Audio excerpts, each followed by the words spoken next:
নাসার সাথে আমরা আজকে আর্টেমিস অ্যাকর্ড সাইন করেছি। আপনারা যারা আমি যদি একটু পিছন থেকে আসি, আর্টেমিস শব্দটার ব্যাকগ্রাউন্ড থেকে বলি, আর্টেমিস জেনারেশন হচ্ছে যে জেনারেশন, আমাদের ভবিষ্যতের একটা জেনারেশন যারা আসলে স্পেস এক্সপ্লোরার হবে, যারা শুধু পৃথিবীতেই থাকবে না, তারা বিভিন্ন গ্রহে হয়তো বসবাস করবে বা স্পেসে বসবাস করবে।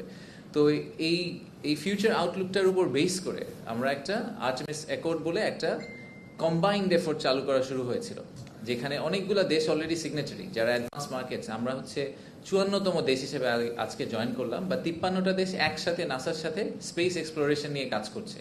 তো আমি এই যে অ্যাকর্ডটাতে আমরা সাইন করলাম, এই সাইন করে যে জয়েন করলাম, এখান থেকে আমাদের কি লাভ হলো, এই প্রশ্নটা যদি করেন, তাহলে এখানকার লাভটা দেখতে আমাদের সম্ভবত 20, 25, 30 বছর সামনে যেতে হবে।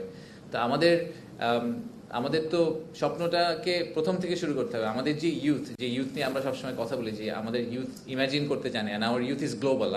আগের ইউথ, আমাদের জেনারেশন কিন্তু আমরা গ্লোবাল ছিলাম না, কিন্তু এখনকার ইউথ ইজ গ্লোবাল, তাদের এক্সপেকটেশনও গ্লোবাল। তো আমরা যখন ছোটবেলায় বলতাম, আপনি প্রাইমারি স্কুলে গিয়ে লোকজনকে, বাচ্চাদেরকে জিজ্ঞেস করবেন যে আপনারা বড় হয়ে কি হবেন, তো তখন দেখা যায় 50% লোকজন বলে যে তারা অ্যাস্ট্রোনট হতে চায়।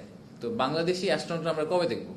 That is really the question. তো এই বাংলাদেশি একজন, আমাদের যদি এন্ড গোলটা হয় যে আমরা স্পেসে বাংলাদেশি অ্যাস্ট্রোনট পাঠাবো, সেটা পাঠানোর জন্য আমাদেরকে আসলে এই ধরনের একটা স্টেপ নিতে হবে। This is step 1 of probably 1000।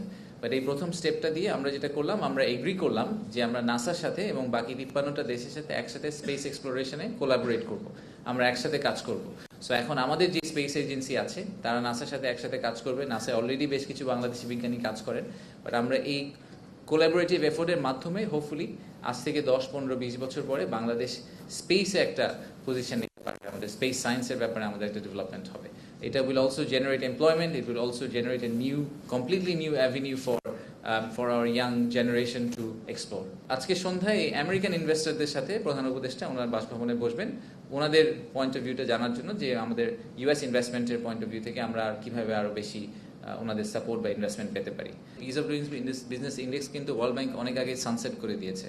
যে last ease of doing business ইন্ডেক্সটা করা হয়েছিল প্রায় বেশ কয়েক বছর আগে, আই থিঙ্ক 2021 সালে লাস্টটা করা হয়েছিল, সেটাতে বাংলাদেশ 168 বা এরকম কোনো নাম্বারে ছিল। এটা কিন্তু পরে আর রিফ্রেশ হয়নি। সো আমাদের জন্য পার্মানেন্টলি আমরা 168তম হয়ে গেলাম আর কি, মানে এখান থেকে। সো আপনারা যদি ইজ অফ ডুইং বিজনেসের ওই র্যাঙ্কিংটা বারবার ফেরত নিয়ে আসেন, এটা আসলে 4-5 বছর পুরানো র্যাঙ্কিং, এবং এই র্যাঙ্কিংটা আমাদের ফলো করা উচিত না। আমি এটা বলছি না যে আমাদের ইজ অফ ডুইং বিজনেস সিচুয়েশনটা ইমপ্রুভ করেছে বা সিগনিফিকেন্টলি ইমপ্রুভ করে নতুন র্যাঙ্কিং হলে আমরা 5-এর মধ্যে চলে আসবো, বাট ওই র্যাঙ্কিংটাকে আমরা ফলো অন না করি, because it doesn't say anything anymore. In fact world bank খুব রিসেন্টলি আবার আরেকটা ডিফারেন্ট র্যাঙ্কিং এর মতো একটা চালু করেছে, যেটার নাম হচ্ছে বি রেডি ইন্ডেক্স। আপনারা বরঞ্চ ওটা ফলো করবেন, তাহলে আমার ধারণা যে আমরা একটা ক্লিয়ার পিকচার পাবো, মোর রিসেন্ট পিকচার পাবো।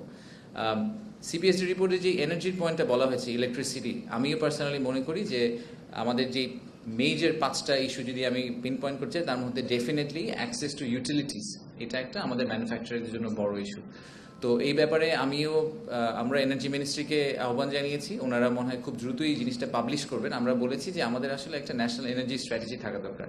আমাদের যে কি প্ল্যান, আমরা আসলে আগামী 3 থেকে 5 বছর আমাদের যে গ্যাসের ঘাটতি আছে, সেটাকে আমরা কিভাবে সেই ঘাটতিটা থেকে সরে আসব, সেই ঘাটতিটা কিভাবে আমরা ব্যাকফিল করব, সেই ব্যাপারে আমাদের সরকারের কি প্ল্যান, এই প্ল্যানটাকে খুব ক্লিয়ার কাট রোডম্যাপ হিসেবে আসলে আমাদের পাবলিশ করা উচিত সরকার হিসেবে।